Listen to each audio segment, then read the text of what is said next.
لمبا لٹا دیتے ہیں, ختم ہی کر کے رکھ دیتے ہیں ایک طرح سے آپ فوجی حوالے سے. جی ہاں, یہ دو فرق تو آپ نے دیکھے جو میں نے ابھی ابھینندن کے حوالے سے کہا. اور اسی طرح جی ہاں, عمران باجوہ اتحاد میں وزیر اعظم پاکستان اس وقت کے عمران خان پارلیمنٹ میں کھڑے ہو کر کہتے ہیں کہ میں کیا کروں, کیا میں انڈیا پر حملہ کر دوں, کیا حملہ کر دوں ہندوستان پہ, کیا کروں اور بتائیں. تو پھر اس کا آپ اگلے مرحلے میں دیکھیے کہ پھر حملہ جب انڈیا کرتا ہے تو پھر اس کو کیا جواب ملتا ہے. یہ آپ نے دو فرق تو دیکھ لیے, یعنی کہ ایک سکوت سری نگر, ابھینندن کی یہاں پر آمد, حملہ, پھر واپسی.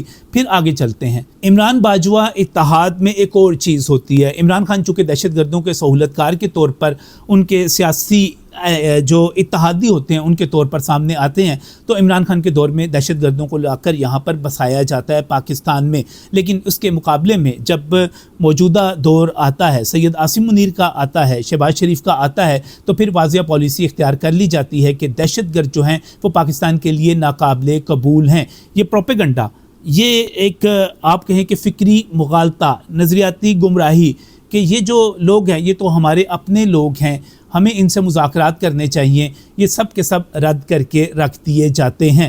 موجودہ حکومت کی, موجودہ فوجی دور کی جو پالیسی ہے, کیا کہتے ہیں پاک فوج کے ترجمان, آئیے میں آپ کو سناتا ہوں. We have resolve and clarity.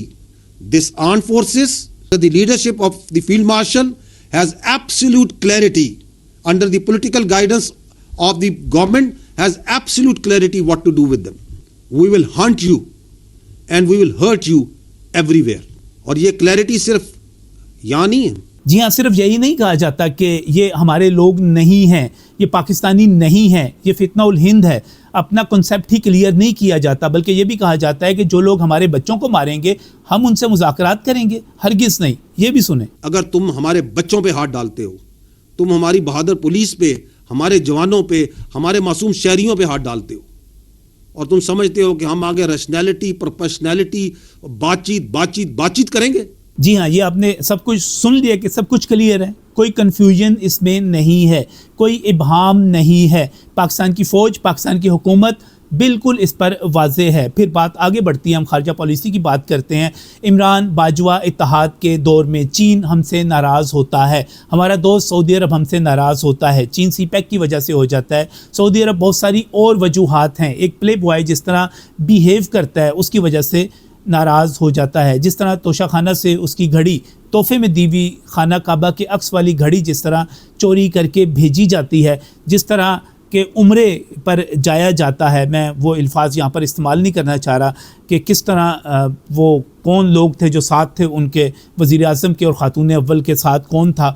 تو اس قسم کی چیزوں کا جو امپریشن آتا ہے تو وہ خود کہتے ہیں, سعودی عرب والے خود کہتے ہیں, خود ان کی اہلیہ کہتی ہیں کہ وہ کہتے ہیں کہ جناب یہ تم کیا اٹھا لائے ہو. خارجہ پالیسی کا یہ حال ہو جاتا ہے. لیکن اس کے مقابلے میں اب خارجہ پالیسی یہ ہے کہ پاکستان غزہ میں امن کرواتا ہے, پاکستان ایران کی جنگ امریکہ سے رکواتا ہے, پاکستان اس وقت ترکیہ کے ساتھ, سعودی عرب کے ساتھ, مصر کے ساتھ مل کر ایک غیر اعلانیہ اسلامی اتحاد بناتا ہے اور پوری سیاست کے اوپر, عالمی سیاست کے اوپر اپنے فیصلے ڈکٹیٹ کرواتا ہے. یہ اس وقت پاکستان کی پوزیشن ہے. اور جہاں ایک طرف ماضی میں سعودی عرب کے ساتھ عمران خان کے دور میں تعلقات بہت زیادہ خراب ہوتے ہیں, تو اسی طرح دوسری طرف اس دور کے اندر پاکستان کا اور سعودی عرب کا دفاعی اتحاد ہو جاتا ہے. یہ بنیادی فرق ہے. آپ یہ دیکھیے, اس موقع کی دوریاں دیکھیے اور اس موقع کا قریب آنا دیکھیے. یعنی کہ اس وقت قمر جاوید باجوہ پوری کوشش کر کے شہزادہ محمد بن سلمان کو پاکستان لے کر آ جاتے ہیں, لیکن اس کا رزلٹ کیا نکلتا ہے؟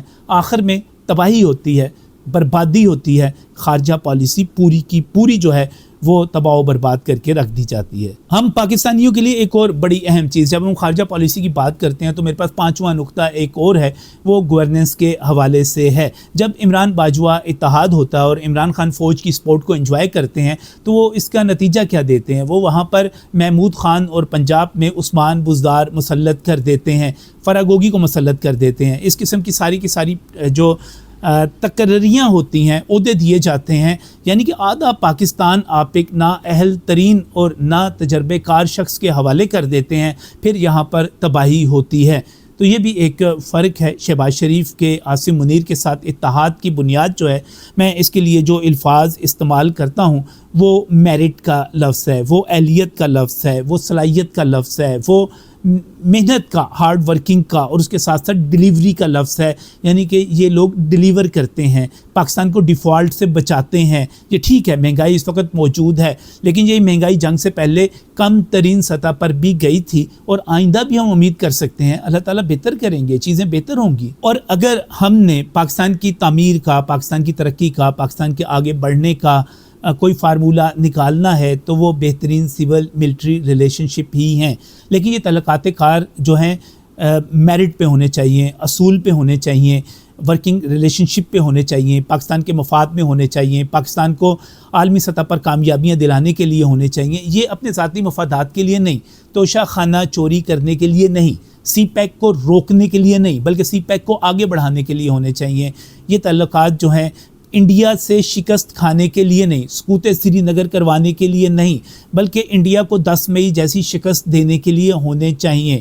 یہ جو سارے تعلقات ہیں، پاکستان کی بات کریں تو پورے پاکستان کو آگے لے جانے کے لیے، جیسے پنجاب جو ہے آگے جا رہا ہے، تعمیر ہے، ترقی ہے، ہمیں سڑکوں پر جو ہے، سڑکوں سے لے کر ہمیں اداروں تک بہتری نظر آتی ہے، اسی قسم کی بہتری ہونی چاہیے، نہ کہ یہ کہ ہم عثمان بزدار جیسے نااہل یہاں پر مسلط کر دیں۔ اس اتحاد کی بنیاد پر، اس اچھے تعلقات جو فوج کے ساتھ اس وقت کی سیاسی حکومت کے تھے، ان کا فائدہ اٹھاتے ہوئے ہم یہاں پر نااہل ترین مسلط کر دیں، یہ نہیں ہونا چاہیے۔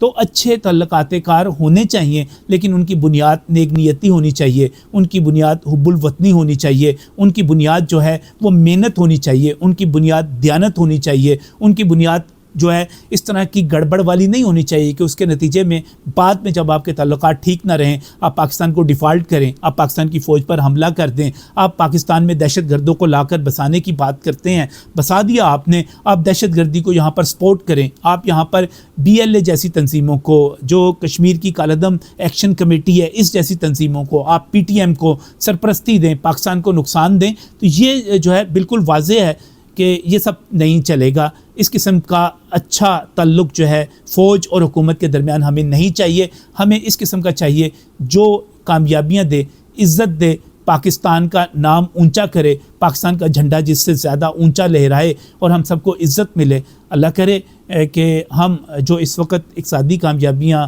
ہم نے ماضی میں حاصل کی تھی، کر رہے تھے، ایک مرتبہ پھر اس ٹریک پر آ جائیں۔ مجھے علم ہے کہ بہت سارے لوگ جو ہیں ہر ویلاگ کے بعد، ہر پوسٹ کے بعد پیٹرول کی قیمت پر آتے ہیں، تو مجھے اس میں کہنے میں کوئی عار نہیں ہے کہ پیٹرول سستا ہونا چاہیے، اور حکومت کو چاہیے کہ اس سلسلے میں اقدامات کرے، کیونکہ لوگ براہ راست اس سے متاثر ہوتے ہیں۔ ہم جو عالمی سطح پہ، سفارتی سطح پہ کامیابیاں حاصل کر رہے ہیں، جو عالمی سطح پہ ہمیں اقتصادی کامیابیاں اور تعاون مل رہا ہے، اس کا جو ایک اثر ہے وہ یقینی طور پر نچلی سطح پر بھی نظر آنا چاہیے، اور حکومت کو زیادہ سے زیادہ عوام کو اس سے قطع نظر کہ مخالف کیا کہتے ہیں، وہ تعریف کریں گے نہیں کریں گے، ریلیف دینا چاہیے۔ لیکن دونوں میں جو فرق ہے اس پر بیٹھ کر غور کیجئے۔ عمران باجوہ اتحاد کیا تھا، اس نے پاکستان کو کیا دیا، یا فیض حمید کا جو اتحاد تھا وہ کیا تھا، اور اسی طرح اب یہ جو اتحاد ہے یہ پاکستان کو کیا دے رہا ہے، ڈیلیور کر رہا ہے، اس پر ضرور غور کیجئے گا، ضرور کمنٹ کیجئے گا۔